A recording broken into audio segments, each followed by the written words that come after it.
بسم اللہ الرحمن الرحیم۔ امام شافعی رحمۃ اللہ علیہ کے چند اشعار ہیں، وہ آپ کے سامنے ترجمہ سمیت عرض کرنا چاہوں گا۔ بہت بہترین اشعار ہیں۔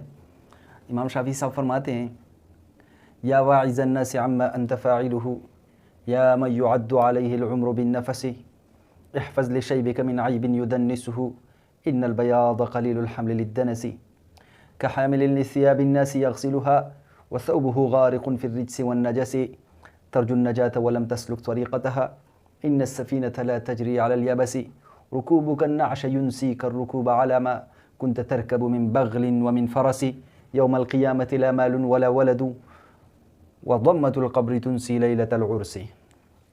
پہلے شعر میں شاعر کہہ رہے ہیں: یا واعظ الناس عما انت فاعلہ، اے لوگوں کو نصیحت کرنے والے ان چیزوں کے بارے میں جن کو تم خود کر رہے ہو۔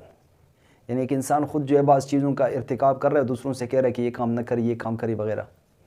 یا من یعد علیہ العمر بالنفس، اے وہ شخص جس کی عمر گنی جا رہی ہے اس کے خلاف ہر سانس کے ساتھ۔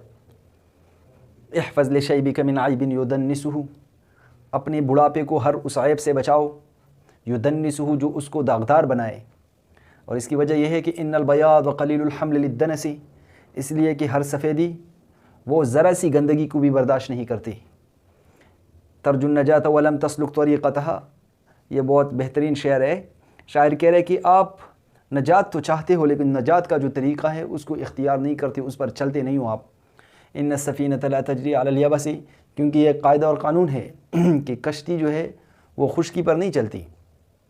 پھر آگے کہہ رہا ہے کہ رکوبک النعش ینسیک الرکوب علی ما کنت ترکب من بغل ومن فرس، کہ آپ کا جنازے پر یا وہ جو جنازے کی چارپائی ہوتی ہے اس پر سوار ہونا آپ سے بھلا دے گا ہر وہ سواری جو آپ کر رہے تھے خچر پر یا کسی گھوڑے پر۔